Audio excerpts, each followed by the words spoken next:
News, सच जरूरी है। नमस्कार, आप देख रहे हैं MNS न्यूज लाइव। आप सभी का स्वागत है। मैं हूं मर्शी। आइए आगे बढ़ते हैं और देखते हैं देश और दुनिया की बाकी खबरें। भाजपा चुनाव समिति की मीटिंग में MP CG पर चर्चा हुई। मोदी ने कमजोर सीटों पर फोकस करने को कहा। छत्तीसगढ़ को 4 कैटेगरी में बांटा। भाजपा केंद्रीय चुनाव समिति की मीटिंग बुधवार देर रात तक नई दिल्ली स्थित भाजपा मुख्यालय में हुई। इसमें छत्तीसगढ़, मध्य प्रदेश और विधानसभा चुनावों की तैयारियों पर चर्चा हुई। सूत्रों के हवाले से बताया जाता है कि मीटिंग में PM मोदी ने MP के नेताओं से कमजोर सीटों पर फोकस करने के लिए कहा है। उधर छत्तीसगढ़ की 90 में से 27 विधानसभा सीटों पर उम्मीदवारों को पैनल को लेकर 2 घंटे में मंथन हुआ। भाजपा CEC मीटिंग की 2 बड़ी बातें। आइए जानते हैं क्या है ये बातें। मध्य प्रदेश में 50 कमजोर सीटों पर उम्मीदवारों के नाम तय हो चुके हैं।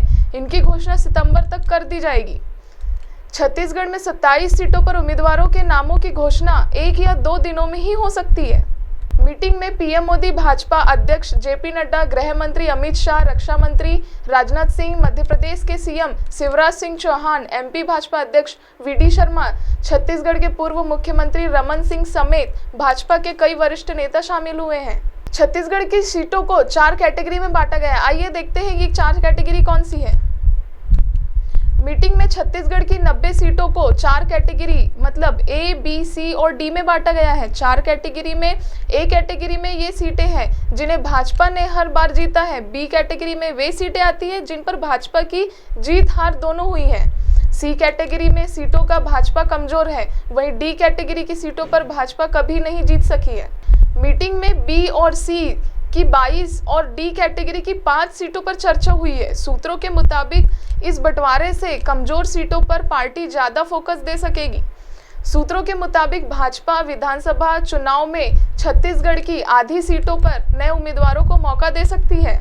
इस बार भाजपा जातियों को पूरी तरजीह दे रही है। प्रत्याशी चयन में देखा जा रहा है कि वो किस जाति का है, जाति वर्ग, वोटर्स की तादाद कितनी है, अन्य समुदायों को उसकी पकड़ कैसी है।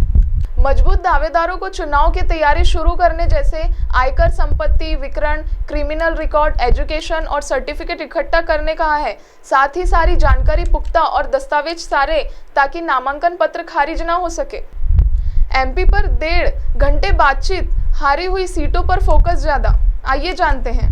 केंद्रीय चुनाव समिति की बैठक में PM मोदी और राष्ट्रीय अध्यक्ष JP नड्डा के साथ मध्य प्रदेश से सत्यनारायण जटिया शामिल हुए थे। पहली बार मध्य प्रदेश के साथ समिति की आधे घंटे बैठक हुई। करीब 1.5 घंटे बाद मध्य प्रदेश को फिर बुलाया गया और 1 घंटे तक चर्चा हुई। केंद्रीय नेताओं के सामने मध्य प्रदेश ने हारी हुई सीटों पर ब्यौरा रखा है। इसके बाद तय हुआ कि प्रदेश नेतृत्व जल्द से जल्द 40 से 50 सीटों पर 2 से 3 नाम का पैनल बनाएगा। भाजपा इस बार सितंबर में ही हारी सीटों के प्रत्याशी तय कर देगी ताकि उन्हें वक्त मिले। कुछ और घोषणाएं करने के लिए प्रदेश नेतृत्व के केंद्रीय संगठन से स्वीकृति मांगी है। इस साल के अंत में मध्य प्रदेश, छत्तीसगढ़, राजस्थान, तेलंगाना, मिजोरम में चुनाव होने हैं। भाजपा इनमें से सिर्फ मध्य प्रदेश में ही सत्ता में है। MP में CM शिवराज के चेहरे पर ही चुनाव लड़ा जाएगा। बैठक में यह तय हुआ है कि 20 अगस्त को शिवराज सरकार अपना रिपोर्ट कार्ड जारी करेगी। 20 अगस्त को केंद्रीय गृह मंत्री अमित शाह भी आ सकते हैं। इस दौरान सरकार के कामों और योजनाओं के आंकड़े भी जनता के सामने रह जाएंगे। मध्य प्रदेश के लिए भाजपा ने 230 विधायकों की लिस्ट तैयार कर ली है।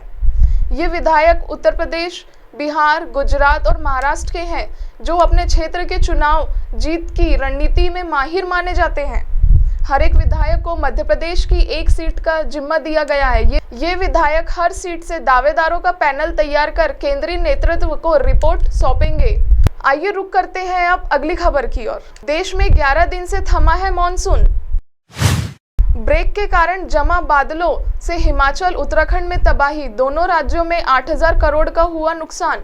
इन दिनों मॉनसून ब्रेक के चलते देश के कई हिस्सों में सूखे जैसे हालात हैं, लेकिन हिमाचल और उत्तराखंड में भारी बारिश हो रही है। जुलाई और अगस्त सबसे ज्यादा बारिश वाले महीने हैं। इनमें मॉनसूनी ब्रेक आता है तो बादल पहाड़ों पर जमा हो जाते हैं और वही सबसे ज्यादा बारिश कराते हैं। हिमाचल प्रदेश के शिमला के चमर हिल इलाके में 14 अगस्त को भूस्खलन के बाद 4 दिन में रेस्क्यू और सर्च ऑपरेशन चल रहा है।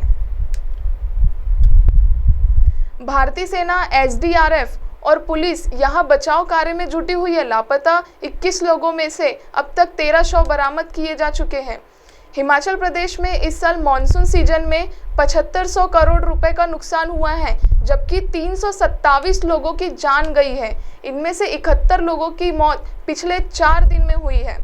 राज्य सरकार ने केंद्र में 6600 करोड़ रुपए की मदद की है।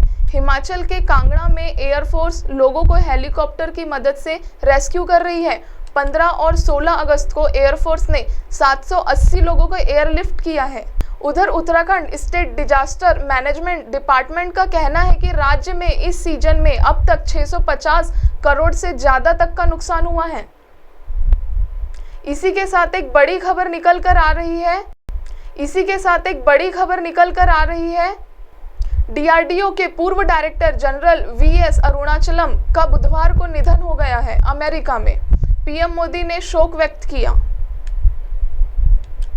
डिफेंस रिसर्च एवं डेवलपमेंट ऑर्गेनाइजेशन के पूर्व डायरेक्टर जनरल वीएस अरुणाचलम का बुधवार को अमेरिका के कैलिफोर्निया में निधन हो गया है। वे 87 साल के थे। प्रधानमंत्री मोदी ने गुरुवार सुबह उनके निधन पर शोक व्यक्त किया है।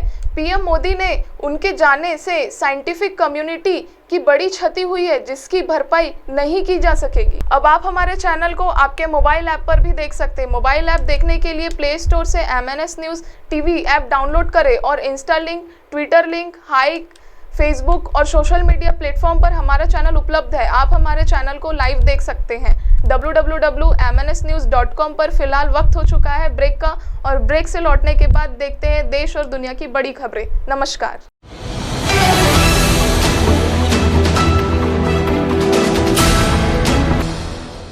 ये है MNS न्यूज नेटवर्क और आप देख रहे हैं MNS न्यूज।